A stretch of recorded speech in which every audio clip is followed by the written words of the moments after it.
I'm an illustrator in 12-step recovery. I go by the name 12 Drawings. In the 1930s, Bill Wilson wrote the Big Book of Alcoholics Anonymous. In it, he proposes 12 steps, and in the ninth step, he wrote what's since then become a famous paragraph containing 12 unique promises that will start to come true in the middle of the ninth step. The seventh of those promises reads as follows. Promise 7, we will lose interest in our selfish things. We will lose interest in selfish things and gain interest in our fellows.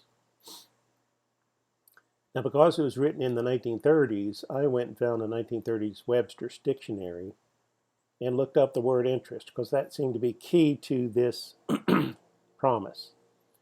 The word interest is defined as a noun meaning a right, title, share, or participation in a thing. Now, Bill Wilson took more than 2 years of law school, and in law school they teach you to be very careful in the words you choose. Make sure that they match what the dictionary says they mean, because someday you may have to defend them in court. Well, the stakes got much higher as Bill was writing the Big Book of AA because he wasn't just trying to win a case, he was trying to save people's lives. And if he didn't choose words carefully, someone could die.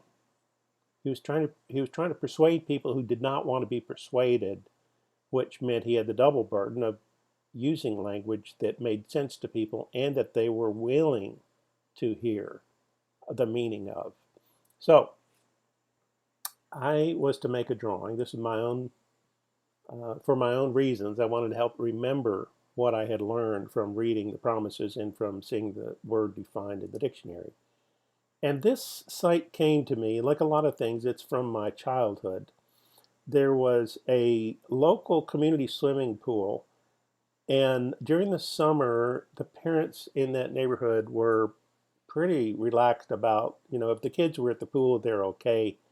And the kids kind of had our own little self-governing society, and we just loved it. We just enjoyed each other. We enjoyed the night. We enjoyed the sounds, and we enjoyed the water. And we had, looking back on it, we had no notion of, do we belong together? Am I the same group as this person, same size as this person? No, we didn't care. We didn't look at the world through those glasses. And all we knew was that we had a share in something important, and that was each other. We had a share in being together. We could have stayed home. I could stay home. You can stay home. But when you're together with a group that's glad you're there and sees you as you are and accepts you as you are, that's a feeling that's worth much more than the other meanings of interest that Bill Wilson probably wrote about, which was your right to a piece of property, your title to a piece of property, your share in a corporation. No, I think he chose this word to represent something of greater value than those, which is the uh, the right to belong to a group. Because think about it, how many other people would have been happy to see a low bottom drunk walk in the door anywhere except for an AA meeting? Please visit my website, 12drawings.com. Thanks so much for listening.